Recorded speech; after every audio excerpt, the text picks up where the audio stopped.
Hi, this is my review of Demon Gate. Demon Gate is a dark fantasy apocalyptic role-playing game. There are so many things that I have to tell you about this game. Let's talk about the quality of the PDF. You can also get Demon Gate as a physical book, as a print-on-demand book. The PDF is really high quality. I only found a few typos, a few errors, but they were not a big deal. And considering this book is huge, this is 456 pages of pure awesomeness.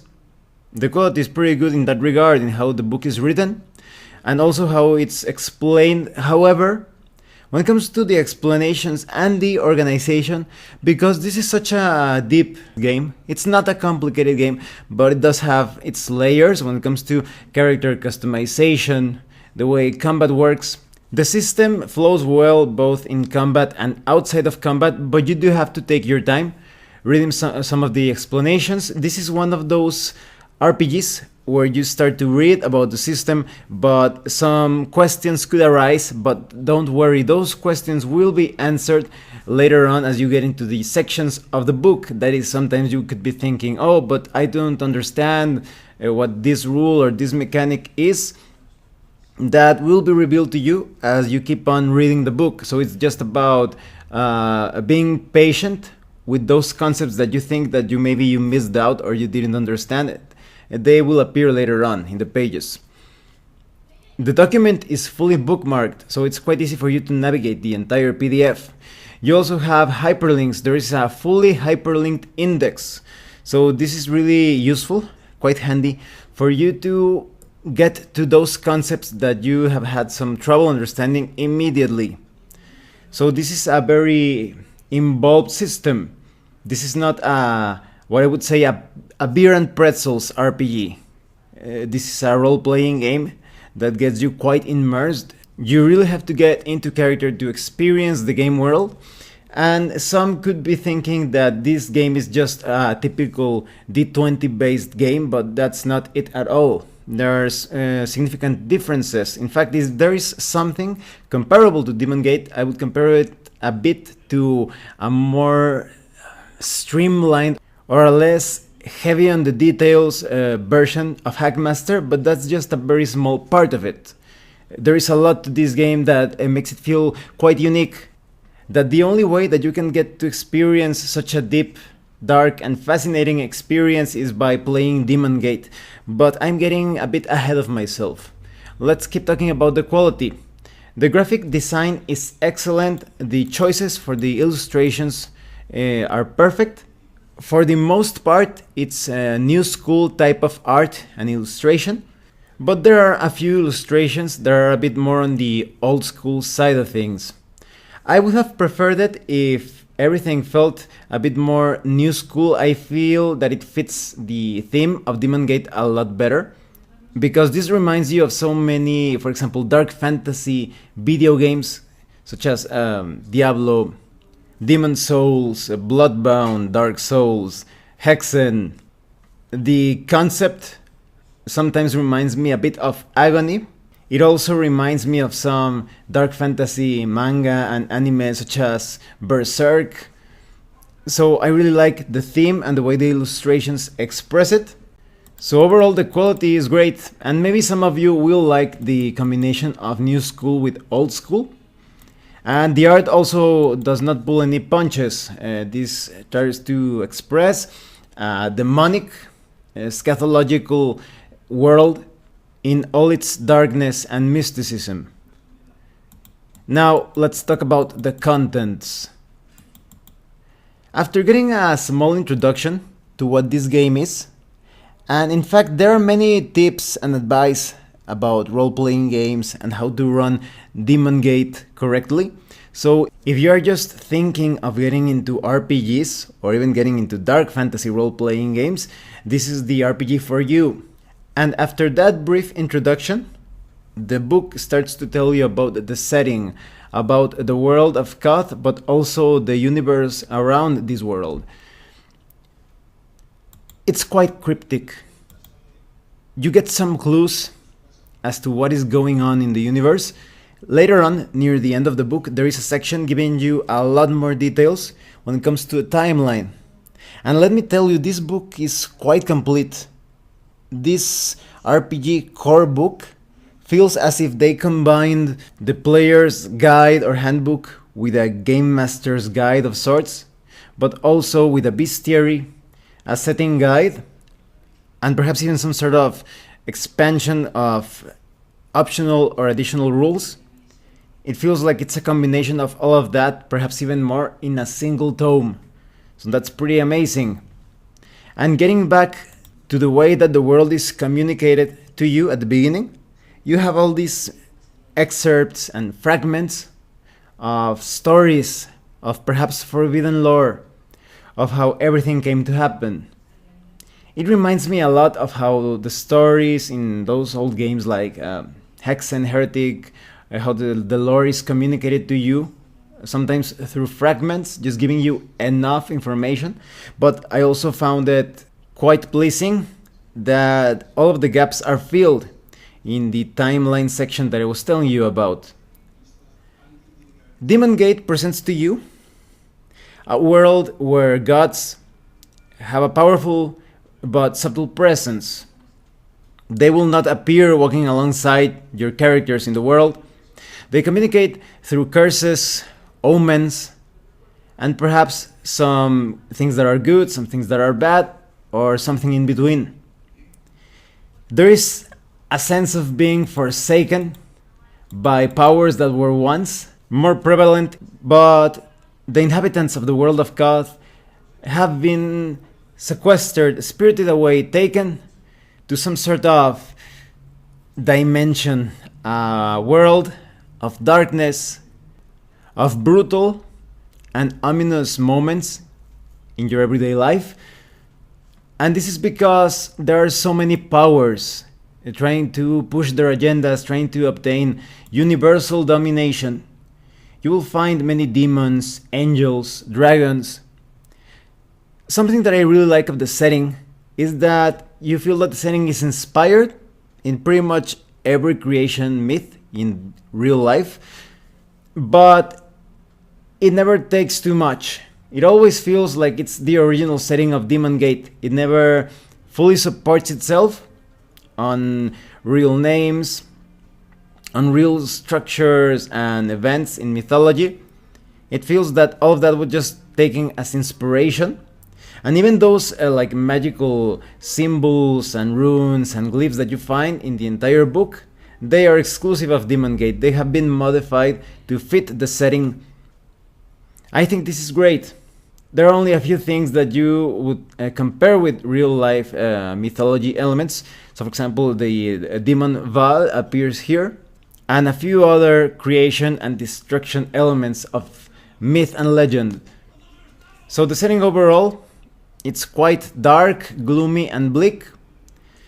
The gods are there, but if you stray from their path, they may even punish you. If you do not follow the path of any god, you will not be able to obtain help from them in moments of great need. But at the same time, you are quite free. You do not need to stick to a certain code of conduct. So it's all up to you. It also feels as if the player characters can become gods eventually. This is a game of high power, however, not in the sense of, for example, Godbound or Scarlet Heroes, or in a certain degree, Shintar. This is or Anima Beyond Fantasy. The player characters really need to work their way up. They can reach some pretty amazing levels of power, but they start being zeros. They are not heroes from the start, even though the inhabitants of Koth are quite strong. In fact, every character, regardless of race and class, feels quite savage, quite brutal, because it is needed. Perhaps even quite barbaric. But at the same time, that sophistication of unraveling the mysteries of the world of Koth is still there. So this is a universe where all of those entities, be it gods, demons, angels, dragons, or even the spirits of dragons that were killed in different cosmic battles, They are vying for control of the mortal races. Mortals possess souls, and these souls are a source of energy for those beings in other dimensions, other planes of existence. So most of mortals at one time were slaves. There are even races like the Thug, who were servants of higher powers, but were at one point eliminated. And there is that ominous demon gate. It is a mysterious and apocalyptic gateway that, once open, will create a great calamity, a universal catastrophe that could spell the end of all and the total domination of dark gods over mortals and everything else. So the setting is quite fascinating. It's highly detailed to a point that you obtain information concerning days and hours and months, everything about the calendar, the way of life. And to my understanding, there are some source books coming out in the near future. So just imagine that there is so much in terms of material to create adventures and campaigns and all sorts of hooks for any type of encounter. So characters are trying to survive in the world of Koth. They could be mercenaries. They could be champions for a particular deity. They could be working their way upwards, trying to become deities themselves. And the setting presents gods and deities as beings that, even though quite powerful, they are not all powerful. They are having wars, battles, struggles against other entities, and you feel like the entire reality of the setting is on the brink of destruction, like it's just balancing on the tip of some sort of primordial power. And when that power shifts to one side or the other, to the beings of light or of darkness or of something in between, everything will collapse. The apocalypse will happen. Ragnarok will be unleashed. This is the type of feeling that you get with the setting.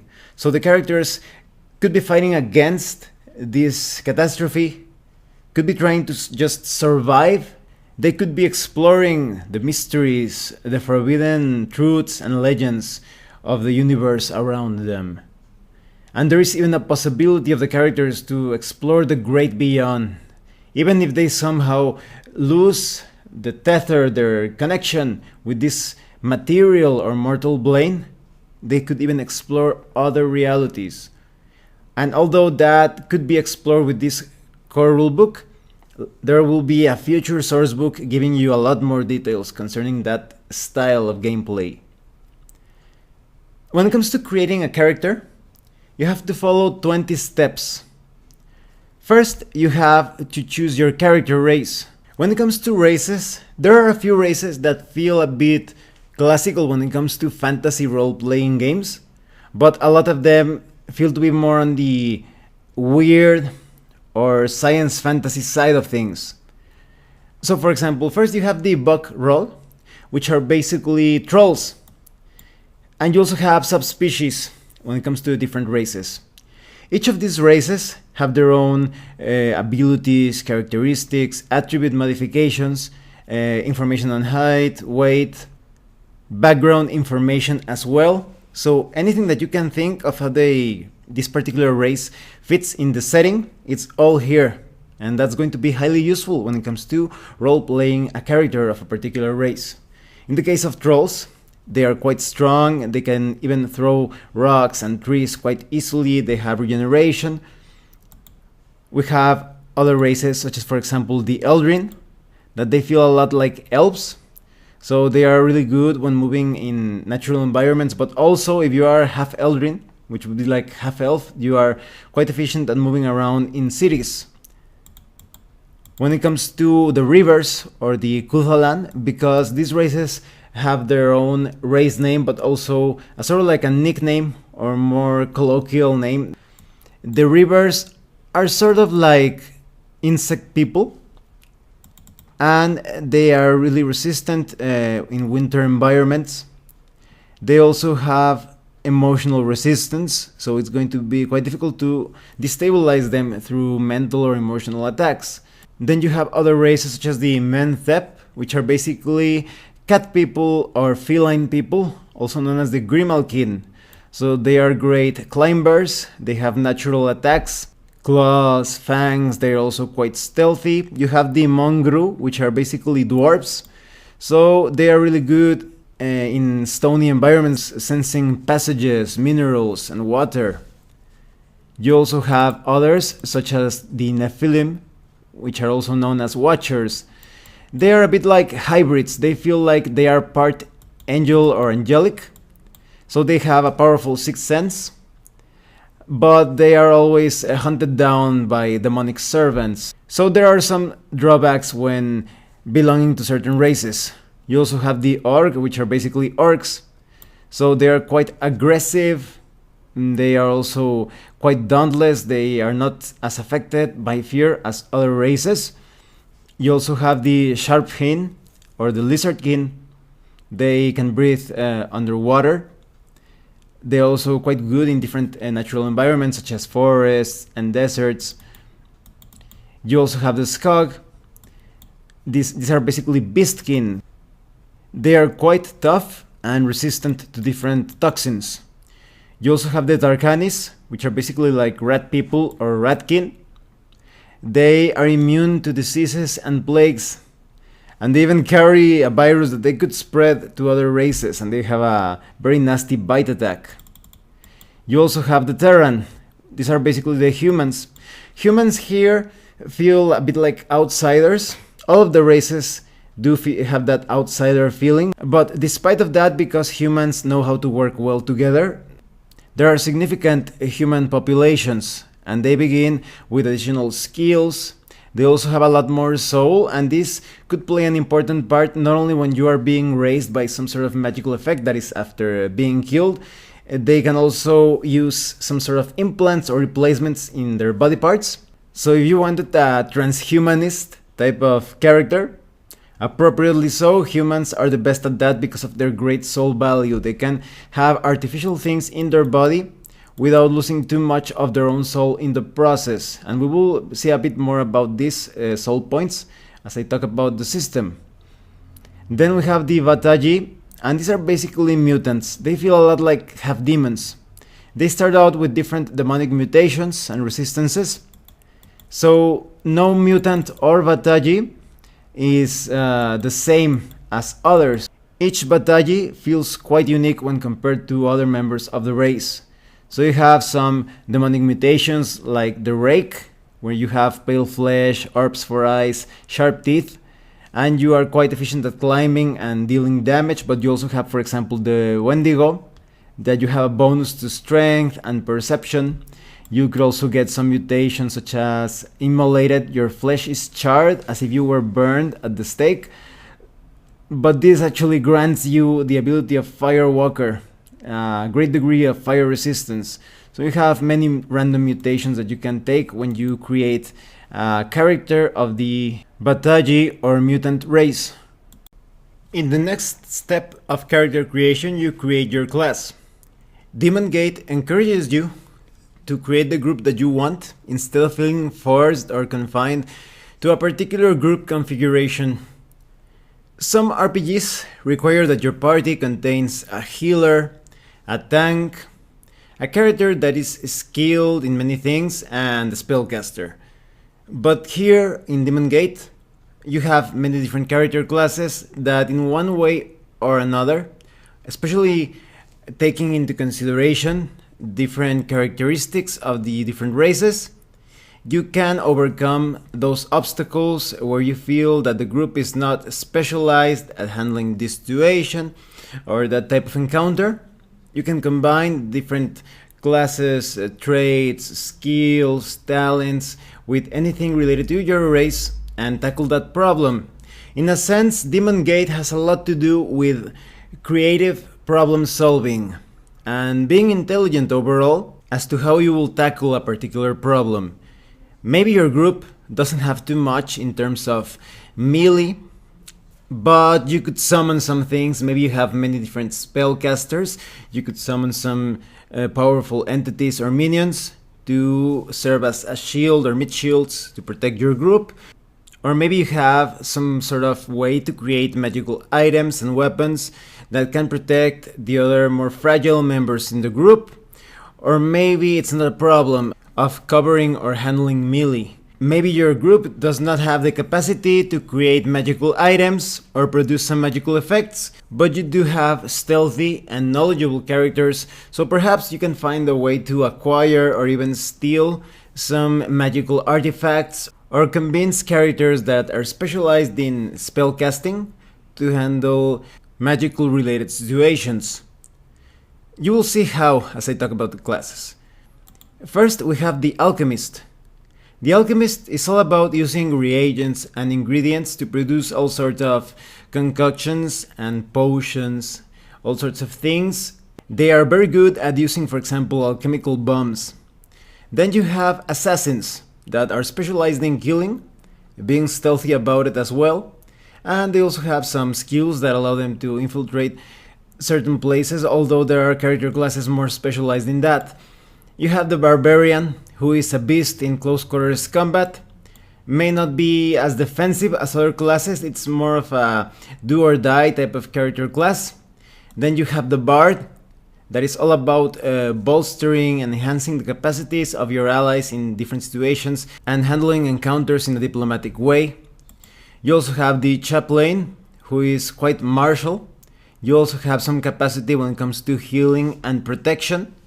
You have the Demon Hunter, a class that specializes in using talismans, consecrated weapons, and of course hunting down demons. And in Demon Gate there are a lot of demons, so much so that you have a significant amount of them and any information related to them here in the core rulebook, but later on there will be a source book, if I'm not mistaken, focused on demons. Then you have the Enchanter. If you wanted to bind runes to different pieces of weapons and armor and all sorts of trinkets and equipment, this is the class for you. Then you have the Mage. Of course, this class is all about using magic spells, but you could handle things in a more general way or specialize in different types of magic. So for example, warlocks specialize in the use of red magic. There are witches that specialize in the use of white magic. There are also seers that use blue magic, druids that use green magic, psionics that use gray magic, and necromancers that specialize in the use of black magic. So the mage feels like a set of subclasses within this system of character classes. And in this role-playing game you can also multi-class. Then we have the Monk, that is exceptional in hand-to-hand combat, but also has some magical abilities, specifically when using ki. Because here in Demon Gate, spells and supernatural abilities such as those of the Monk, they are powered by spell points or ki points. This is not a Bansian system of magic, this is powered by points. Then you have the Mudai. And the Mudai are basically warrior mages with an Asian feel to them. If you want to play as a character that is efficient at both blade and spell, this is the class for you. Then we have the Pirate. This is all about plundering, being stealthy, specializing in coastal type of adventures, but you're also quite useful with a blade. And you are also surprisingly efficient when deflecting melee and missile attacks. Then you have the Priest, that specializes in divine spellcasting. You could have dark priest abilities as well. So this is about conjuration. You have some healing powers as well. You could be quite fragile and not as martial as, for example, the Chaplain. But if you wanted a full-time divine spellcaster, the priest is for you. And then you have the Ranger, a specialist in tracking and interacting with natural environments and the beasts within those environments. You also have the Scout, that is great at infiltrating different areas and sensing and perceiving that which other characters simply cannot. Then you have the Shaman. The Shaman is a very interesting character class. You have a way to communicate with animals, but you also have some magical capacities when it comes to dealing with spirits and affecting weather. You also have the Summoner. This is all about communicating and conjuring all sorts of entities. They are quite powerful, but also potentially dangerous. Magic in this game is handled in a risky way. The effects are quite visible and even game changing, but they have some risks, some backfire effects to them. Then you have the Swordmaster, quite flexible, with the capacity to engage and disengage with the opponent, to be more offensive or defensive. Then you have the Templar, that feels a lot like a very defensive paladin. If you wanted to serve as the shield for the entire group, you should choose the Templar. Then you have the Thief. Now the Thief, compared to other characters in combat capacity, is probably the least effective one, especially for example, spellcasters. They have some very effective spells, but the Thief in this game is quite focused on picking locks, on finding traps, or perhaps even setting traps, being silent, being streetwise. So when compared to other fantasy thieves, I think that this thief is a lot more effective in its area of expertise, on stealing things and opening things without getting hurt by different traps, and moving about untrustworthy or shady environments, cities and such. But when compared to other character classes, it's not as effective in combat, in my opinion, even though all of the character classes in Demon Gate feel quite decent when it comes to close quarters combat, even spellcasters, and we will cover that when I talk about Frenzy in the combat rules.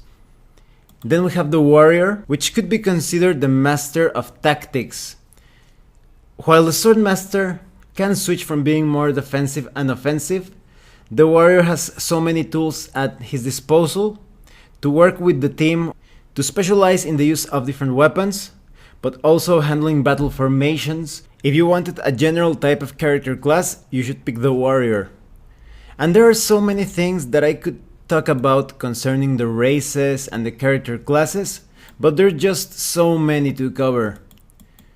Just the character classes alone, each one has like 1, 2, 3, 4, 5, 6, 7, 8, 9, 10, 11 character class abilities. This is not even counting talents and maneuvers that you can take during combat. Added to that, the features of your character race. There is just so much in terms of character customization and development and how you play that character. You could have, for example, 2 barbarians and you could play them significantly different, especially because of other choices, not only considering gear but also abilities that you can take as you level up, as you grow up in power. Then the next step in character creation consists on your attributes. You distribute 100 points to attributes, and attributes here feel quite normal at first. You have strength, dexterity, body, perception, all sorts of things that determine how good you are at social situations, at carrying heavy things, at navigating your environment with great agility. And these attributes can grow in power so much.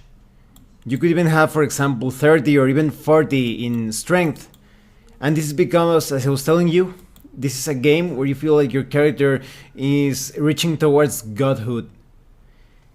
And unlike other RPGs, where you require perhaps a couple of years, let's say that you have a somewhat casual RPG group that you play perhaps 3, 2, or perhaps just once a month.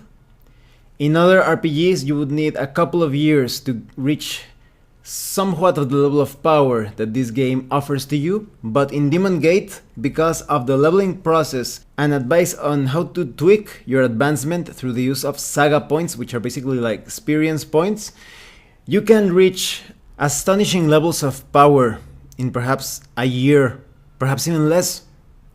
This is a game where you start out playing and you face off against these foes and situations and traps and you feel like it's almost impossible to overcome them. But just in a few months, you will feel that you are able to tackle different challenges, different enemies that seemed almost impossible to overcome at the lower levels.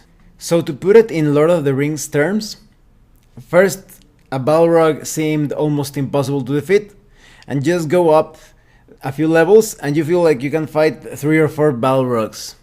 That's how powerful your character will start to become, acquiring more abilities and talents and magical artifacts. And as I was saying, there are also ways to speed up this process. The next steps of character creation are quite simple to follow. You just modify attributes according to your racial modifiers. You fill in attribute modifiers, fill in skills according to your character class template. You buy skills, choose language, fill in your racial abilities. They are pretty standard things, but the character creation process does take a bit of time. So you also fill in racial abilities, fill in starting equipment, you start with money if you want to further customize your gear. You choose your character's beliefs, maybe you follow a particular god or not, or even gods. You also fill your spells. You use Ghost Saga points, which are basically like free experience points to further flesh out your character. You also have an optional character step or character creation step, which is using the disposition table to see what type of psychology or emotional state your character has to better roleplay that character. You can also roll your physical beauty. Charisma is handled differently from that. Your character could have this certain like ability to influence others, but you could also be quite attractive to members of the opposite sex. You make the necessary adjustments and alterations. You fill in ranks, levels, and dice. You could roll a random name for your character, and you create a brief background story for your character. So character creation overall is quite involved, quite deep and complex, just like the game itself. Characters in this game are tougher when compared to other fantasy RPGs. There are ways for you to survive even when, for example, you're taking to minus 10 or 20 hit points. You do not die as easily, but once you are dead, you can only be brought back through certain effects. You could also continue gameplay in the afterlife, in other planes of existence, but as I was telling you, there is a sourcebook coming up with more details about that, so you may want to wait for that instead of taking the campaign towards that route. I really love how magic is handled in this game. You have different colors of magic, but also when it comes to key abilities, that is in the case of the monk, you could have different monks in the group, one monk specializing in the use of air key abilities, other in earth, and as you would expect from these natural elements, monks specialized in air have abilities such as airwalk. They can also pummel their enemies with sort of like gales of wind. They can also do tornado attacks or great leaps. Fire-based monks are quite damaging, performing things such as fire kata, dragon strike. Earth monks are a bit more defensive. Water monks have the ability to freeze their opponents and even heal. So there is a lot of choice when it comes to magical and supernatural abilities of the character classes. And character classes are categorized in different ways. You have mundane character classes that are more focused on using more physical means to solve problems or handle conflicts. That is the barbarian, the warrior, the pirate. They are more focused on being efficient with tools, weapons, and such. But when it comes to mages and warlocks and monks and psionic users, they have other means playing around with the forces of creation to affect their environments, their enemies, so they are categorized like that. Character classes can also be divided by factions, that is, there are fighters, there are rogues, there are wizards, and spiritualists. And some of these categorizations could come into play as to some things that only characters of a particular faction can use or employ, or even other things, as I was telling you, mundane classes do not have access to certain things that caster classes have access to, and caster classes will never be as effective when it comes to using blade and axe and mace when compared to mundane classes. Now let's talk about skills and skill checks. In this game, the attributes and the rank or skill level that you possess can give you different types of dice for these checks. You play this RPG with the typical polyhedral dice, but depending on your attribute, as I was saying, you won't just be rolling like a 20-sided die. In some checks, perhaps you will be rolling a d10 and a d8. Some other checks, perhaps if you are quite skilled, you will be rolling a d20 and a d10. So it depends on your skill level, or if you are really low, you will only be rolling a d4 or a d6. So it all depends. You have exploding dice. It is called continuum here. For those of you unfamiliar with exploding dice, it basically means that if you roll the maximum amount in a die, because for example maybe you are rolling a d8 and you roll an 8, that means you get to roll again, and you keep rolling again and again as long as you roll the maximum value of a particular dice. So you can accomplish some pretty amazing things when it comes to skill checks or attribute checks even. But you also have the rule of 1, the budge. This means that if you roll a 1, you're going to fail terribly in a check. But when you roll several die, maybe you roll a d20 and a d8, you need to roll a 1 in both. So it depends on what you are trying to accomplish.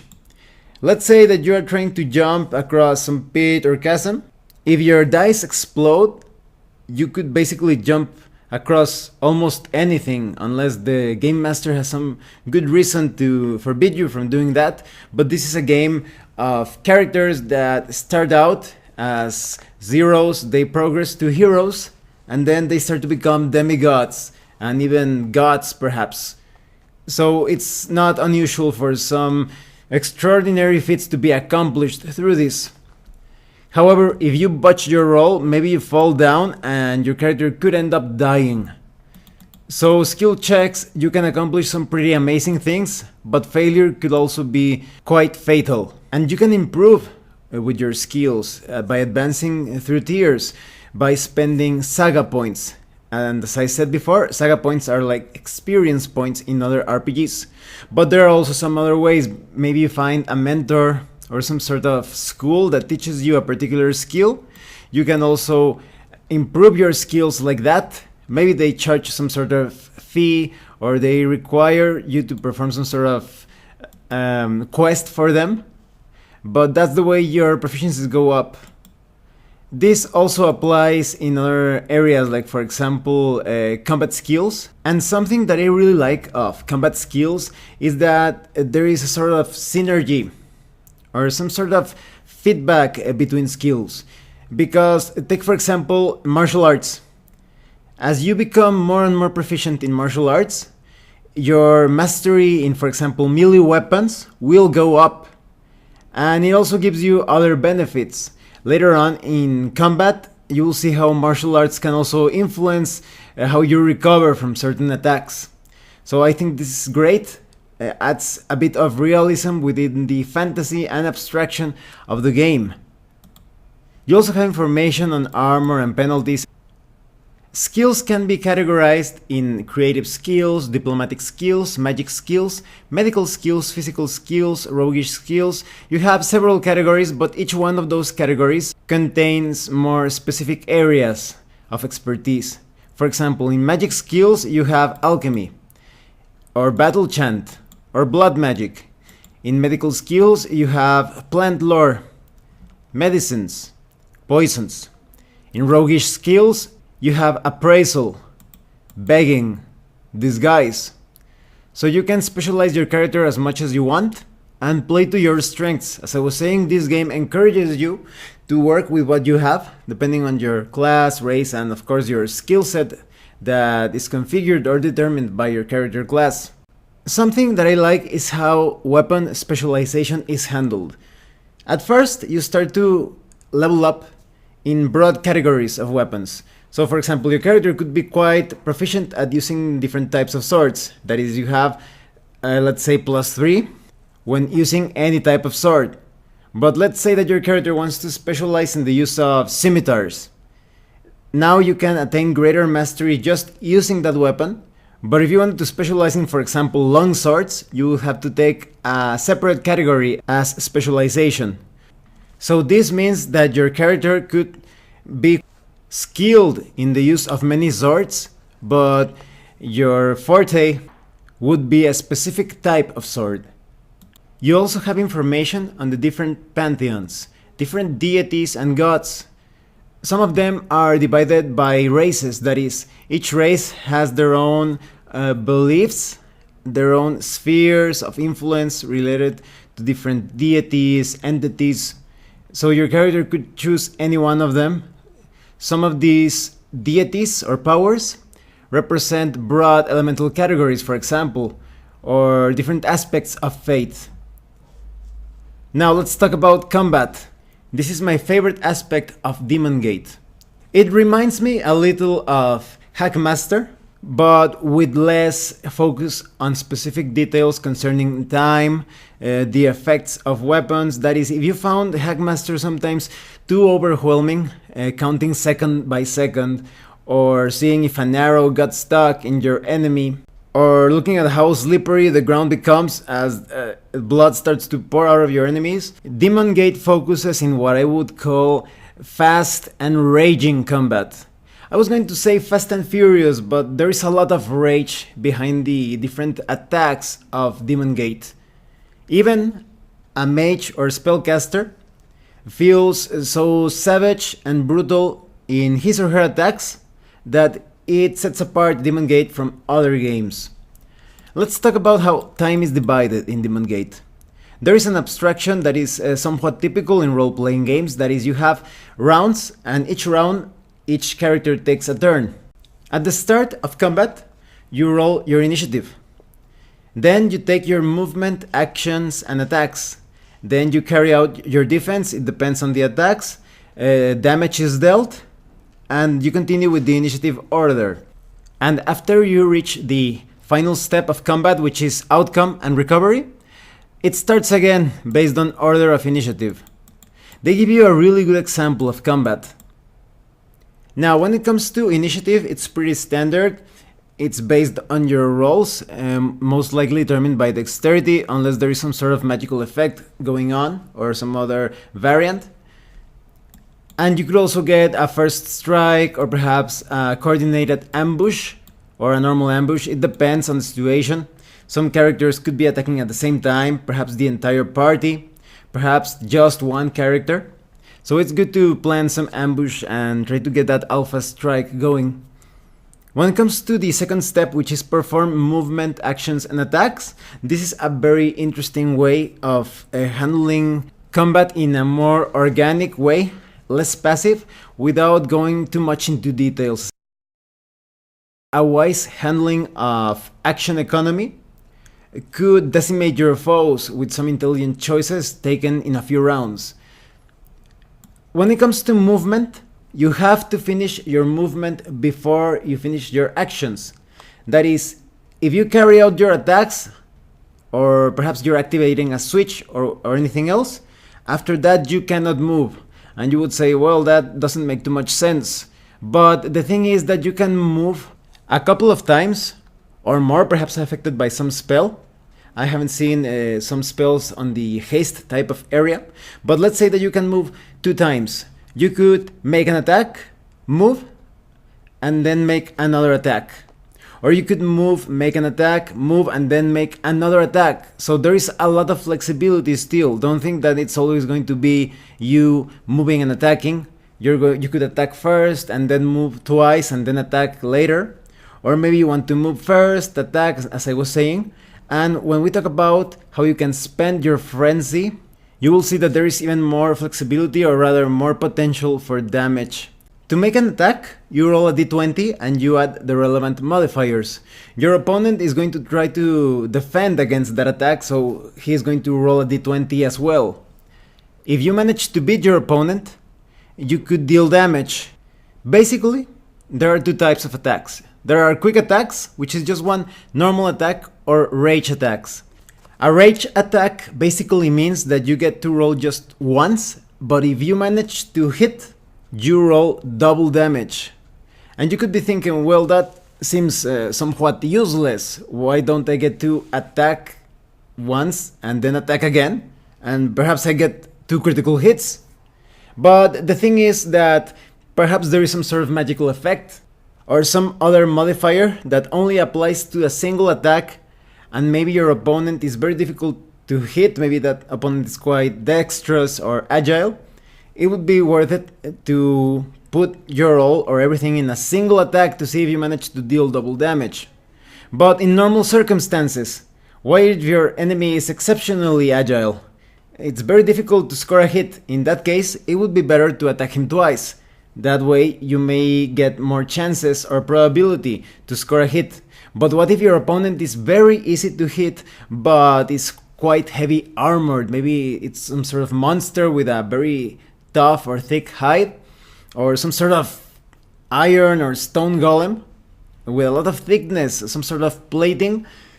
It would be better to deal a rage attack, because that way you would be able to deal double damage and bypass that damage reduction, because in this game your dexterity modifier makes you harder to hit, but your armor doesn't make you harder to hit. When the hit connects, your armor will reduce the damage. So it's a very efficient way of handling defense and damage reduction without too much abstraction. Now let's talk about Frenzy. All of the characters start the game with 2 Frenzy points, unless there is something that modifies this. And Frenzy points can be used at the end of your turn to carry out more attacks. If you wanted to do something else like open a door, activate a switch, push a button, etc., some other type of action, Frenzy cannot be used for that. Frenzy can only be used with aggressive attacks, even ranged attacks as well, but the weapon needs to be loaded. So Frenzy allows you to do some pretty amazing things. You could potentially, for example, attack 4 times per turn, or do some combinations with quick attack and rage attack. Maybe you do 2 quick attacks and 1 single rage attack, or maybe all quick attacks. It's all up to you. Maybe it would be quite useful if you're surrounded with somewhat weak enemies that are relatively easy to hit. You could do all quick attacks. Or maybe you're fighting 2 opponents. One opponent is very difficult to hit and the other has this huge suit of armor. You could use rage attack against the heavily armored opponent and the quick attacks against the other opponent that is more agile but with less thick armor. Frenzy points can only be obtained back or recovered by purchasing them using saga points. And you could be thinking, oh no, I can only obtain Frenzy points when I level up. But remember, this is a game that is quite easy or fast to go up in power. So each encounter will yield some saga points, not only for you to improve your skills, your combat capabilities, but also to get those important Frenzy points and unleash hell in combat. So there are different action types. You have, for example, information on unarmed combat and melee actions, but also combo attacks. This allows you to deal a lot of damage. Combats will not feel like they get stuck or that they progress too slowly. Thanks to different combo attacks, due to other class abilities and spells and all of that, you get to deal so much damage per rounds. This is a game where as you go up in level, instead of getting slower combats, you actually get more and more lethal combats, especially because of the amount of dice when you deal damage. You roll several dice and they are also modified by different effects, by your magical weapons, spells, etc. Different talents, anything. And so each round it's going to feel quite lethal and crucial. Your tactics and strategies could determine the fate of the entire party. You're going to find information concerning throwing weapons and shooting actions. It's a bit more difficult to hit your opponent when shooting at him. And there are also some options for your opponent, for example, to drop down so that he gets a bonus in his defense rolls against shooting actions. You also have magic actions. Magic, for the most part, is handled just like an attack because, for example, magical projectiles are similar to missiles, just different, for example, in terms of dealing elemental damage and other effects. Magic feels quite similar to more standard attacks, and this does a great job at keeping the combat actions unified as a cohesive system rather than handling magic as a different subsystem. You also have information on open actions and free actions, how much time you need to spend with each action, because each turn you can only carry out 2 actions. Movement is independent from your actions. That's why using Frenzy is sometimes crucial, because sometimes you need more than 2 attacks, or rather 2 actions. Maybe you actually want to spend your 2 standard actions in other things and just use Frenzy to carry out those attacks to bring down your enemy.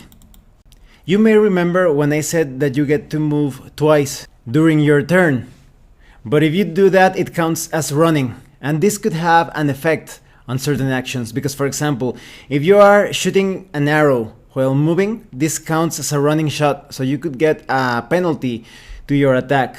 You could also score critical hits, that is, you roll a natural 20, you deal double damage, and if you are already dealing double damage because of some other thing, because maybe you are carrying out a rage attack, now you deal double damage and you multiply that double damage by 2 again if you roll a natural 20. But you could also fumble. When you roll a natural 1, you need to roll on the fumble table, and if you are casting a spell, it could result in a terrible miscast.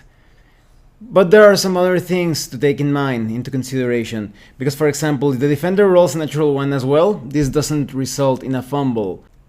And that's part of why I was saying that magic is quite risky. You could have a very powerful spell blowing up in your face, and magic is something not to be toyed around with in Demon Gate.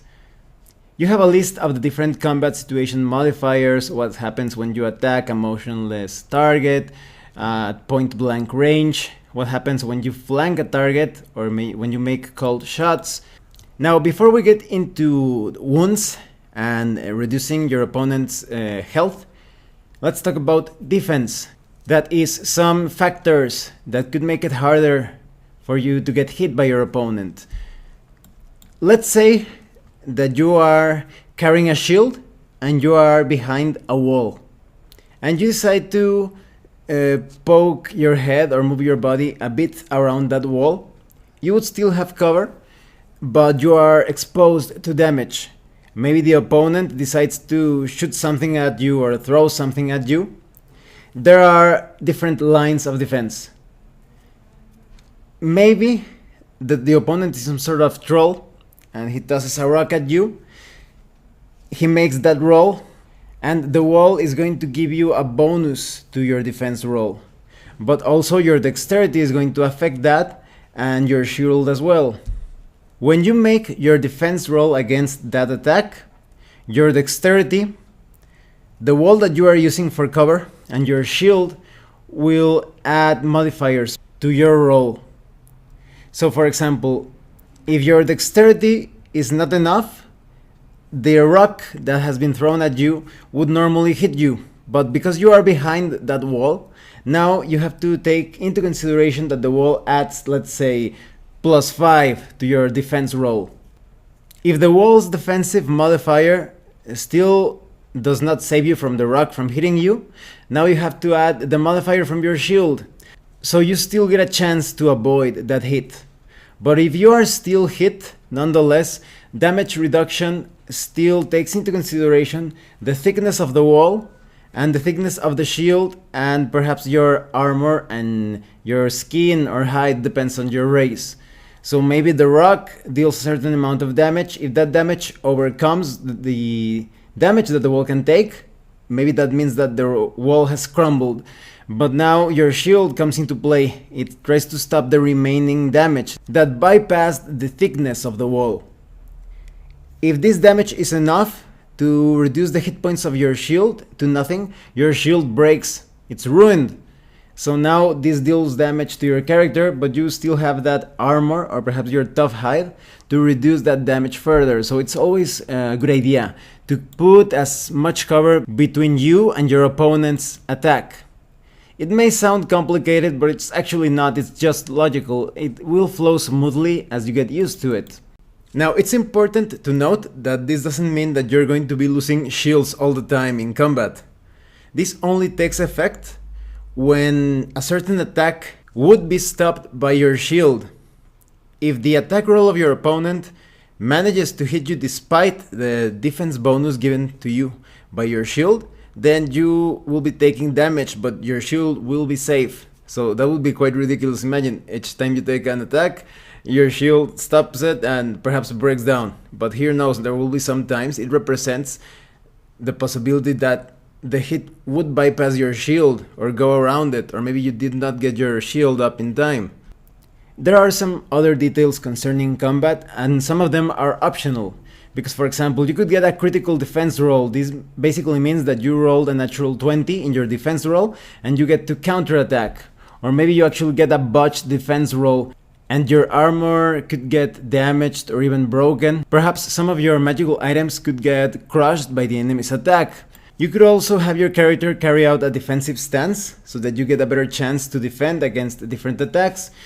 There is the optional rule of speed gaming that basically just tells you how to roll attacks beforehand and deal overkill damage as damage is being dealt to your opponents.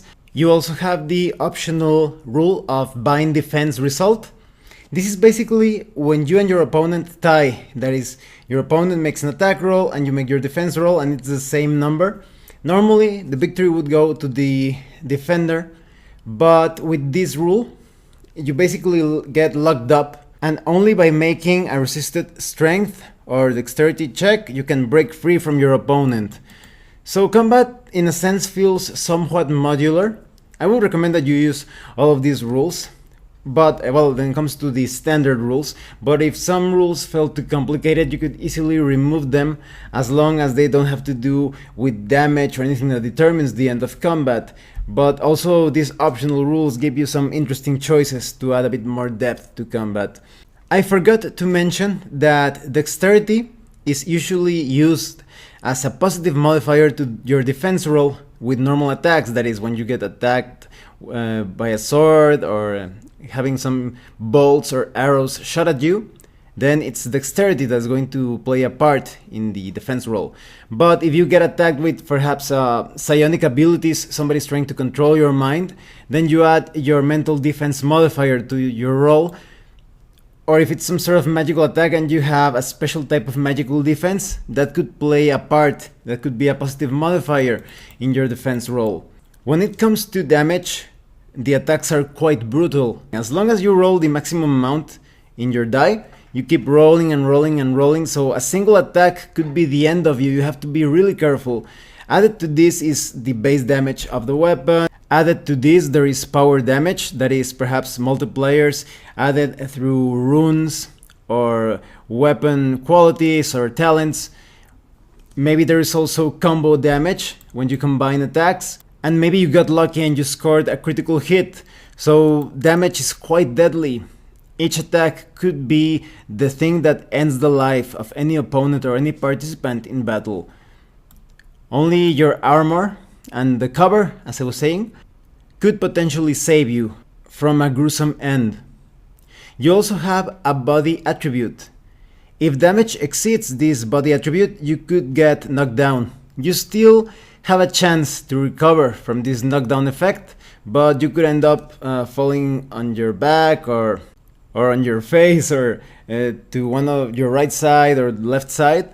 This is determined by a die roll, and once you are in this position you will be easier to hit when it comes to melee, but when it comes to ranged attacks you could actually benefit from cover by being prone. Your martial arts skills and acrobatics can give you an easier time when getting up from prone, otherwise you will have to spend your movement getting up. As you take damage and your hit points are reduced, you will become less effective in combat. Now this is not as frequent as you would think. That is, you could be lightly wounded or moderately wounded or even heavily wounded and you would still be fighting quite normally. This game has some pretty larger than life heroic characters, but if you become severely wounded or gravely wounded, you will get a penalty when making attacks or trying to defend yourself and when moving about. And as you take more and more damage, you will fall unconscious, you will start to bleed out, and you may end up dying. Even if you survive the damage that you have taken, there is a chance that you may end up losing your leg or your arm or receiving a very nasty scar. You even have a shock response table to see how your character reacts to taking damage. Maybe your character starts screaming, can't believe that that wound is actually in his body, or maybe your character starts to feel really cold. You have trauma damage tables that could result in, for example, you losing a finger and therefore you get more fatigued and your strength is reduced.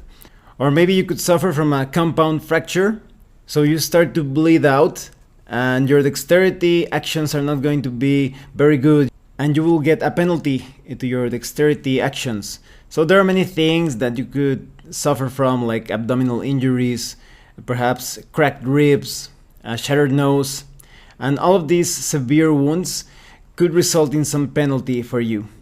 These severe wounds are not suffered all the time, it depends. Normally, a creature needs to be hit for 90% or more of their maximum hit points in one damage roll to suffer this trauma roll. To recover from wounds, you could receive treatment from a healing specialist or some magical spells. You could also rest and eat, and all of that will give you your hit points back. You also have information on other types of hazards. You could suffer from acid damage, burst damage, cold shots. Some things could disfigure you. Maybe you end up burned or affected by some sort of toxin or acid. You have a disfigurement table where, for example, your flesh is horrid with patches of hair falling off the body, so you get a penalty to your physical beauty. Now, going back a bit to combat actions, as I was saying, you can only take 2 combat actions, but if you have some skills such as the use or expertise in dual weapons, you can actually do an extra action or make an extra attack during your turn. And dual weapon mastery is somewhat difficult to achieve. It's even more difficult than blind fighting, and I think that this was done to preserve the balance of the game, because I think blind fighting is a lot harder. Try to fight with your eyes closed or in a dark room, and it's quite difficult. You can actually trip or stumble about, and dual weapons, it feels like it would be a bit more easy to be a master of it. But I think, as I was saying, it was for the sake of balance. Otherwise, all of the characters would be carrying out too many attacks per turn. At the very least, you have to pay for such mastery. You also have information on electrical attacks, falling damage, fear effect stable. Maybe it's some sort of supernatural fear that was cast or set up on your character. So there are just a lot of details in combat, from jumping to guarding to using grenades, or if you're, for example, tossing some sort of explosive potion, maybe you want to take a hostage and use that hostage as a shield. You can carry out knockout attacks. You have information on mounted combat. Anything that you can imagine in combat is covered in this core rulebook of Demon Gate. You can even strangle your opponents. You can trip them. Then we have information about magic, because each magical tradition in Demon Gate, you have the information of how that lore, that philosophy, the source of magic is integrated into the setting, into the story, and all of the events in the timeline. So magic has always been there in the Demon Gate setting, but only a few know how to use it, how to manipulate those forces of creation and destruction. You can see how magic could come from a source of darkness or light or a gray area, how magic could be quite pure or could fall under corruption. And you can also see how it is further divided into colors depending of its use. You also have information on the rings of power. This is basically like a hierarchy of magical advancement. Maybe you start out as being an initiate, and later on you become a magister, or you could even become a grandmaster archmage, which could basically threaten demigods or even the gods themselves. You also have information on how to learn new spells, the study time, how to teach magic, how to purchase spell books, scrolls, writing scrolls, magical circles, and conjuring. You get information on all of the steps of conjuring: creating a magical circle, beginning the ritual, binding the entity or trying to control a particular spirit that you have called upon. So if you wanted to roleplay those moments, there is a lot of material for that. Each step is highly detailed, both in theme and in mechanics. You even have a conjurer's fumble table with results such as: the tormented, the air grows thin and some powerful energy seems to dissipate and retreat away from you. All grows quiet, and then all within the room or within a certain radius must make a willpower check versus a certain difficulty number, and those who fail must receive an amount of random mental damage that is only soaked by fortitude. Or maybe you hear the screams of damnation through the veil, and now the conjurer and the participants of the ceremony could suffer some sort of sonic damage.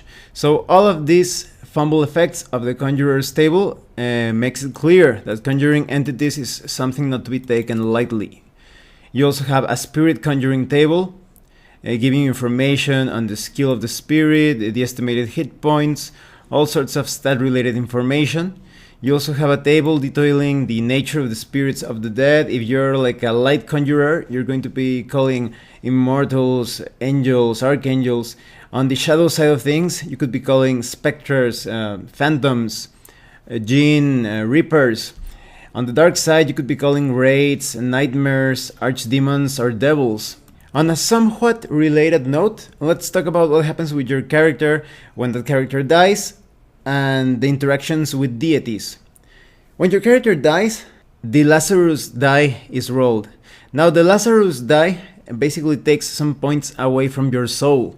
Your soul is your spiritual essence. When you have no more soul left, there is nothing left of you. You can no longer be resurrected. And other things could depend on your soul, and more details will be given in an upcoming source book that I was telling you about to continue gameplay in other planes of existence. But for example, if your character loses an arm or a leg and you apply some sort of prosthetic or use some sort of mechanical replacement, you could be even more powerful than before, but it will take some soul points from you. Humans, being the race with more soul points, are actually more flexible when it comes to using these sorts of mechanical aids or prosthetics.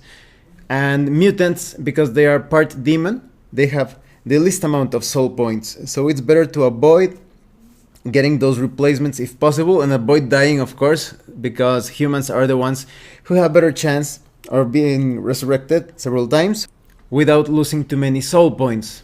It's important to note that this core book does not contain a list covering mechanical limbs or replacements for your body parts. That is, if you get your hand or arm or leg chopped off, you'll have to homebrew your own prosthetic limb, perhaps using some examples when it comes to weapons or spells or the craft skill, to come up with your own creations, because I think that will be covered in a future source book.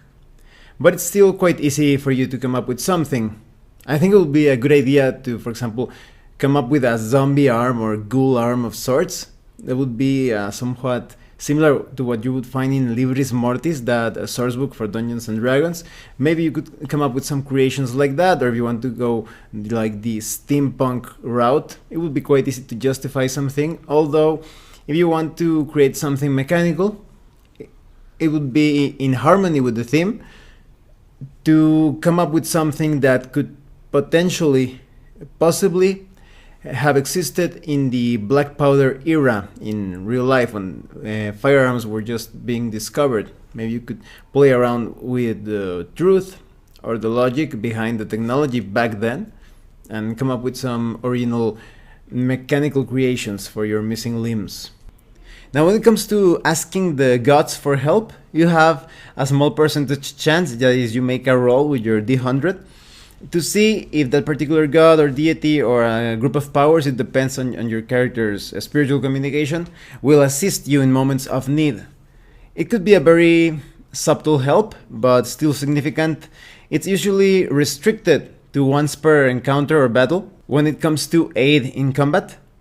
But also once, if your character, for example, is dying, you could try to ask for your deity to keep on fighting. There is a very small chance that that particular god could listen to you and help you, but once that has been used for that combat, it's gone. And you could be thinking, well, this is such a huge advantage over characters that are not allied or aligned with any particular god. But the thing is that if you are asking for these things, you also need to obey the will and the teachings of your particular god, so you could get punished for it. So if you are requiring the help or assistance of certain divinities and powers, your character is going to feel a bit like a paladin in some other role-playing games. You will have to follow a code of conduct or be severely punished for it, to the point that perhaps your stats are lowered. Some bad luck or some sort of penalty in different actions could be applied to your character until you get to the straighter path of your deity. So there is an advantage if you want your character not to align or follow with a god. You cannot rely on that random divine help or limited divine help, but you do not have to follow any sort of conduct. You will never suffer penalties or negative omens because of it. You have information on all sorts of spells, such as red spells or combat magic, with things such as Acid Orb, Flesh of Nails, Fireball, Maelstrom. You have information on white spells, which have to do with protection and healing magic. So you have things such as Acid Armor, Angel Fire, Heal, Ice Armor, Mirror Shield. You also have information on blue spells, which is divination and detection magic. So you have effects such as Anti-Scry, Astral Detection, Clairvoyance, Consult the Bones. You also have information on green spells of nature and elemental essence, such as Hailstorm, Displacement, Earthquake, Imbue Element, Levitate. You also have information on spells such as gray spells, psionics, and illusions, so you can bend the will of someone. You have Chaos, Illusion, Hypnotize, Invisibility.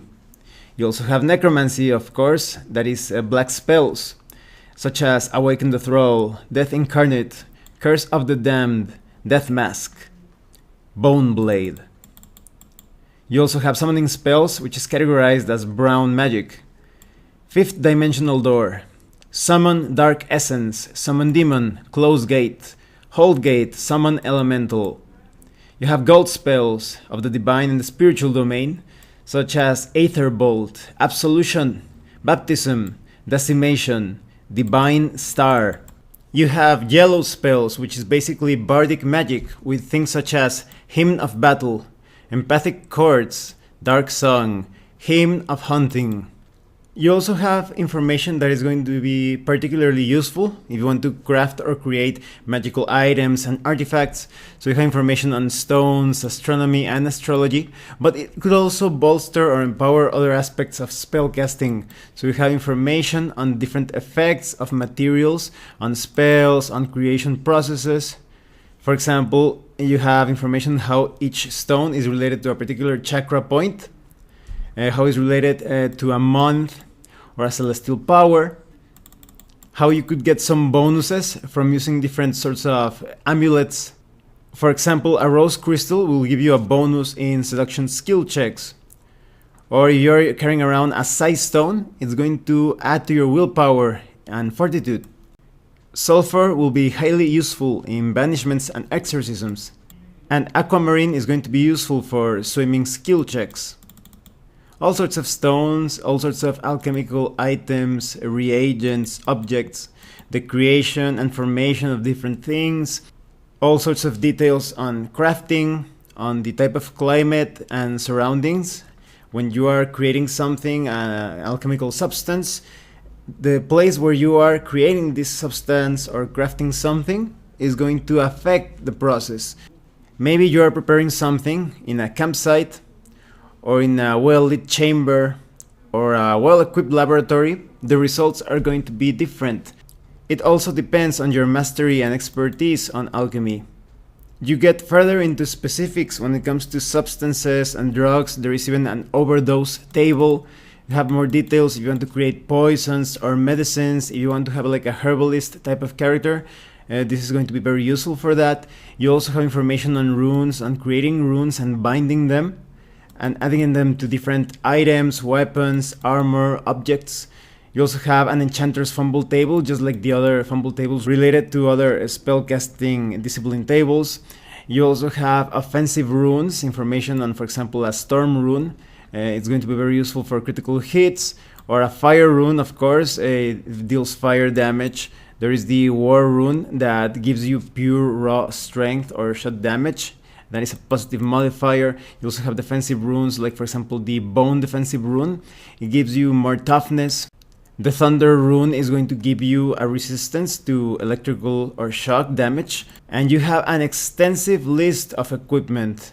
Information on how to sell items, craft new weapons and armor that is more on the mundane side.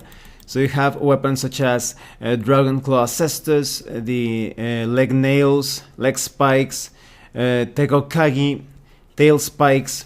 If you are going for a martial artist type of character, let's say a monk typically, most of the weapons that you can attach to your fists or your feet, it's going to count as martial arts. So you could specialize completely on unarmed combat and you will still have a great proficiency over these weapons. You do not need to take them as a separate area of specialization.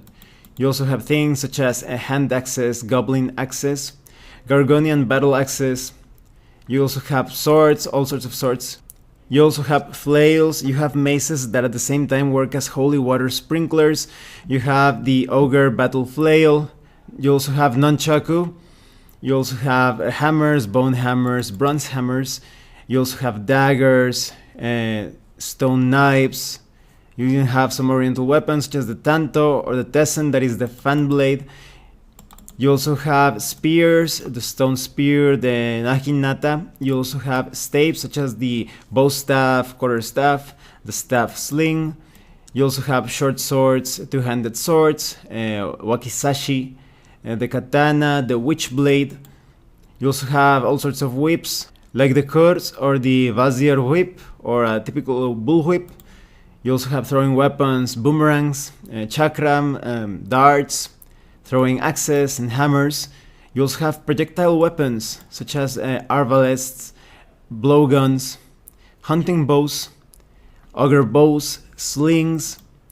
You also have black powder weapons, of course, they are pretty cool, but when using ranged weapons you do have to spend some actions reloading, and depending on the weapon, some weapons could take a bit of time to reload. So in black powder weapons we have bolt pistols, the dragon breath lance, hand cannons.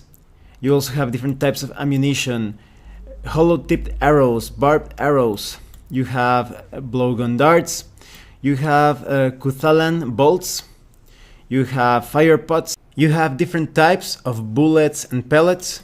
You also have artillery and siege weaponry such as the ballista, cannons, catapults, fire cannons, dwarven tunnel hogs.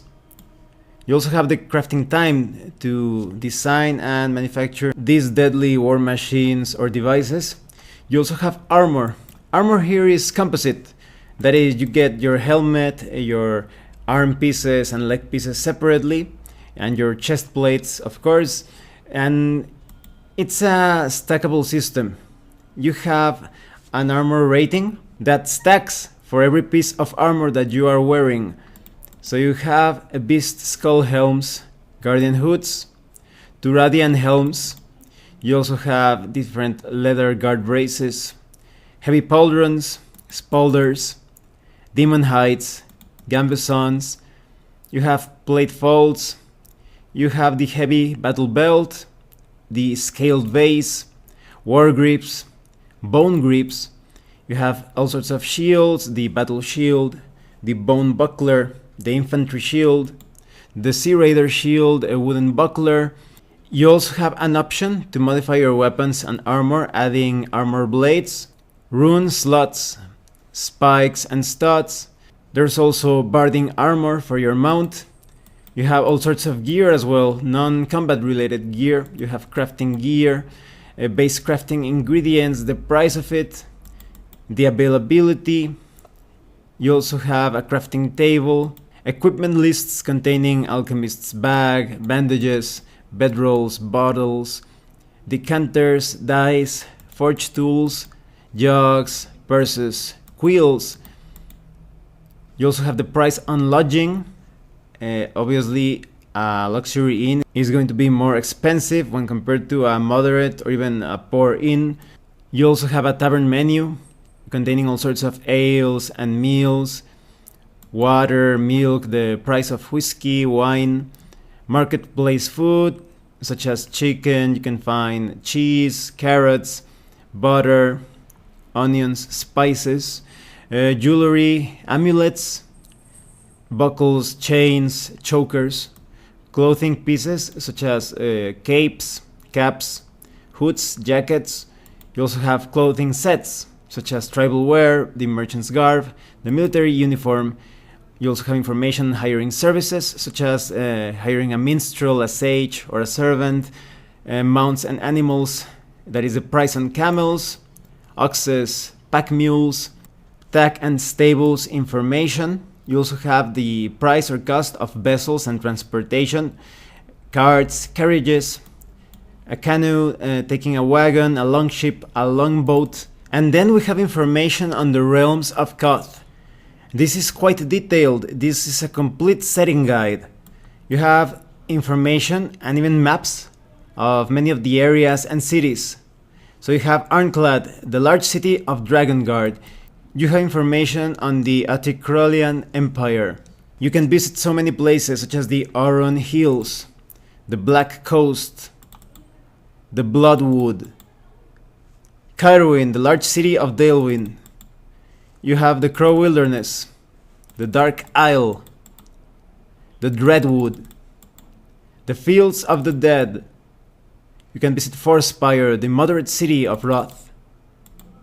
You could visit Hakthal, or the Hills of Battle. You could go to Clorg, the moderate city of Varagoth. You can go to the Lake of Tears. Each of these places contains and is surrounded by myths and legends and adventure opportunities. There are so many non-player characters that could inhabit these places, that could task you with different quests or missions, or you could just go exploring on your own, see what you can find in different ruins. The world of Koth is quite ancient. It has been subjected to different wars between angels, demons, and gods, and dragons, and even undead dragons. There are many mysteries, many artifacts to be found and discovered, ancient lore, philosophies, and techniques and processes that were never meant for mortal hands and eyes. And for these different places and environments, you have hunting tables, the chances that you get to hunt some game in forests and swamps and deserts. You also have information on how to cook your food, a foraging table depending on the environment as well, a plant toxicity table and information on medicinal plants and availabilities, how to set up camp, how to fish, information concerning travel time, bad weather severity, nighttime weather when compared to daytime weather. You also have the information on moon phases, the two suns. There is an entire section giving you Game Master rules, tips and advice. So this role-playing game, as I said at the beginning, this is a great game if you just want to get into RPGs. You have all the information here on how to run a game and how to avoid some difficult moments or keep gameplay smooth and things running and being creative about it and having an immersive experience. So you have information for beginning game masters. You have information on what is expected of the player characters, or specifically the players. You also have details on storytelling, on how to set up the mood, because Demon Gate combines several things at once. Sometimes Demon Gate feels like a heavy metal type of experience, but other times things can get more subtle or moody. You can enhance the horror aspect, the gore, rip and tear type of moments. You have information on how to give out saga points as the characters reach their goals and achievements and survive different encounters. The information on the dreaded Demon Gate. When that gate opens, all hell will break loose, quite literally. You have information on all sorts of demons, the chronology of Koth, and I'm just going to read you a few sections of the timeline so you can get a general idea of what is happening. But in a universal sense, you could say that there is a constant war going on, and many of the mortal races have been taken from other worlds, perhaps even other dimensions, taken into this world of Koth. Sometimes it feels like a big experiment, other times it feels like a conquest, not only on a universal scale. It's like the entire reality, the multiplanes, the multiverse is at stake. And you do not know exactly what type of power of deity is going to end up ruling everything, or perhaps destroying everything. Now let's talk a bit about the chronicles. You have information on different eras and ages. First, there was nothing Basically nothing. There was this void in the universe, and an ancient entity known as Zagos, the Time Worm, basically crashed into reality out of nothing. It's a very paradoxical way of putting it, considering everything was nothingness at first. But then we get the Age of Titans, where there were these huge Promethean gods, and later on dragons took control of things, but there were dragon wars. The Thug, who were once loyal servants for the dragons, they were completely annihilated, and now the different powers started to capture mortal races from other places in order to populate the world of Koth and have them serve them as well. There is a lot of slavery at the beginning of the timeline, but then powers came and went and they fell. Some universal principles were transgressed or broken, and in the current or present section of the timeline, it is a time of great strife, struggles, and of ominous portents, of apocalyptic prophecies. A great emperor will fall, and darkness will hold the key to the kingdom. The forces of night will prevail and begin to spin a web of entanglement great enough to fill the tree of Zagos. The prophet Maliki has come to witness the fall of another king in the year to come. She has witnessed the slain king drinking poison planted by the hand of a demon-possessed child. So things are quite ominous, and the player characters will have no shortage of things to do surrounding different events of the timeline or some things unrelated. The world of Koth offers many opportunities for all sorts of adventures, some more dangerous than others, but in the world of Koth things end up being quite brutal most of the time. In this section of the book you also have more information on how to get reputation points. Your character could get glory and renown, and more information about getting treasure and leveling up. In this game you level up quite quickly, and during level advancement you may even get some random gifts. These are small bonuses, but still could be significant in the long run. So you may get a bonus, a random bonus to perhaps toxic resistance, fire resistance. You could get additional hit points, more points to your mana pool. You also have information on Demon Gate talents, and pretty much everything when it comes to skills and talents and abilities. Some can only be obtained by specific character classes, but some others are more universal. Let's take a look at some of the Demon Gate talents. You have Charge, so your practice footwork in melee and unarmed combat gives you a better chance of striking your opponent when you move at full speed. You also have things such as combo attack. As I was saying, it allows you to deal even more damage. And this is even more significant considering the Burning Frenzy feature in combat. You also have rapid fire. It's a combo attack for projectile weapons. You could also be quite effective at piercing the armor of your foes, or quick drawing, or doing running shots without suffering too much for it. You could specialize in crippling your opponent, or disarming your enemy, or on backstabbing. When it comes to shooting talents, you could do quite well leaping for cover, or taking a double shot. When it comes to master magic talents, you could have an iron wheel, or you could rapid cast some spells. It depends on the level of mastery. You could go from Grandmaster to Supreme Master. And just taking a look at all of these talents and not even adding them to the character class abilities that you can take and choose as you level up in power, there's just going to be so much when it comes to resources and options for your player character. You have some abilities such as Battle Scars, Blood Rite, Quick Bolt, Repair, or Dual Block, Leap, Navigator, Ultimatum, Prana Ritual, Venom, Weapon Master, Trap Master, Evade Damage, Almighty Spell, Alchemical Blast, Angel Ward, Mental Barrier, Rehabilitate, Amplify Weapon, Skull Collector, Unburden, Eat Magic, Scion Aegis Master, Allied Mana, Elder Power, Elder Thoughts, Discovery, Regenerate Mana, Absolution, Deadlock, Indestructible. So many things that you can use during your adventures, during combat, and even situations that have to do with diplomacy and some social conventions. There will be a world of difference between how you started your player character, your humble beginnings, and how you ended up after a few dozen levels. And trust me, you will level up quite quick. And remember that there are ways to tweak this to further accelerate or speed up the leveling process. You also have tables on wilderness encounters, street encounters, sea encounters, how to create non-player characters, determine their race, their character class somewhat quickly. You have information on how to determine random things in the game in a general sense. You have a non-player character maker based on tables, so you can speed up the process when designing adventures, or perhaps on the fly if it is possible for you to organize things correctly. Then you have information on the creatures of Koth. This is a small but decent bestiary. You're going to find banshees, bloodbats, goblins, bonehounds, rock vipers, stranglewits, veiled terrors, tyrant spiders, zombies, skeletons, and thralls. All of those have different powers and special abilities.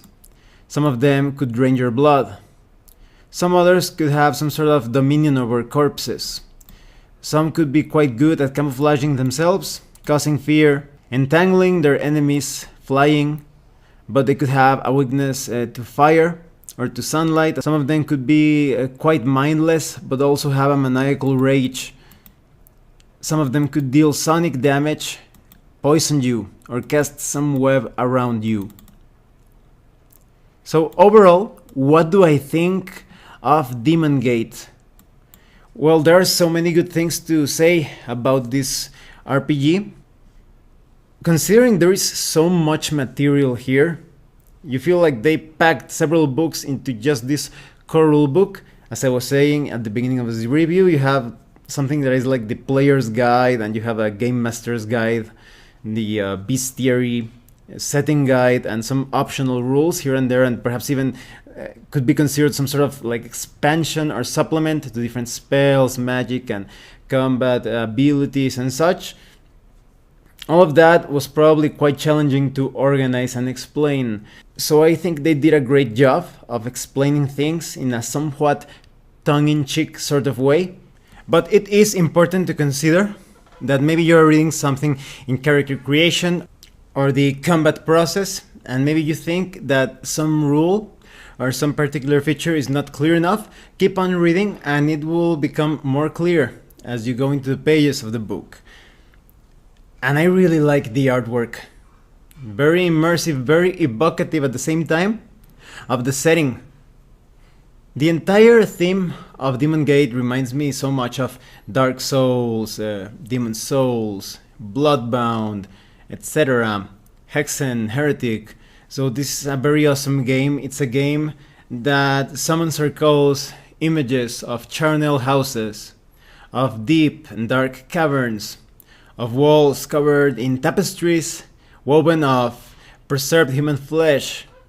It's quite hellish at times, most of the times I would say, but it's also quite awesome in that the player characters can take on those threats. Even though it's a terrifying setting, you're going to be playing as heroes or anti-heroes perhaps, or villains, it depends on the campaign that you want to run, that have the capacity to face those challenges head on, to fight against all of those horrors and to make their way through this dark and terrible world. Character creation offers a lot of customization when it comes to the distribution of your attributes, the abilities that you can take, the spells that you can learn, the abilities that you can develop, the talents, and some random things as you level up, those small bonuses that I just mentioned a few minutes ago. There's a lot when it comes to creating a character. You could play as a Templar in different campaigns, and they would all still feel quite different depending on your choices and some random bonuses that you get along the way. The character races and classes have a lot going for them. They are more efficient in certain things, you could specialize them further, but they still have a vast repertoire of abilities and features, so you can create any type of adventuring party that you can think of.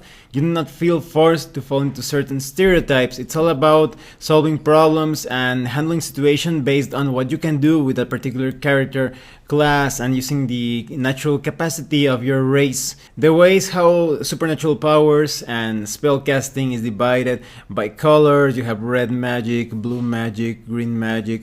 You have key abilities divided on air, earth, fire, water. All of the different spellcasting classes can feel quite unique and proficient and specialized at the same time. The skill system is simple to understand. The pantheons of different deities and gods will offer much in both character building and world building, and also to make you consider you want to follow the path of a particular god to get that small chance of receiving help, or going or following your own path and not receiving help from the gods, but also you do not feel shackled or tethered to a particular code of conduct. Combat is quite brutal, quite fast, and I like it how you grow up so much in terms of the damage that you can deal as you level up. You never feel like combats become more cumbersome or take too long as you go up in power. I compared a bit to Hackmaster, as I was saying, but just a bit. This is a crunchy combat that is the Demon Gate combat engine. Focuses on crunchy combat but without dwelling too much into details. It never feels passive, it feels quite active and quite deadly at that. I like it how you have that frenzy mechanic, so that each character feels quite savage and adapted to the deadly world of Koth. I also like it how they unified spells, they feel like other types of attacks. And when it comes to the character classes in combat, I feel it's more about choosing wisely rather than feeling that some character classes just outclass all of the others in combat. There are some that are more specialized in melee and ranged attacks and spells, or just being stealthy, perhaps avoiding combat entirely, but you always feel like you have choices to solve a particular combat encounter, be it by tackling it head on, or using some alternate methods, or manipulating the situation in your favor. There is always a way to solve combat encounters.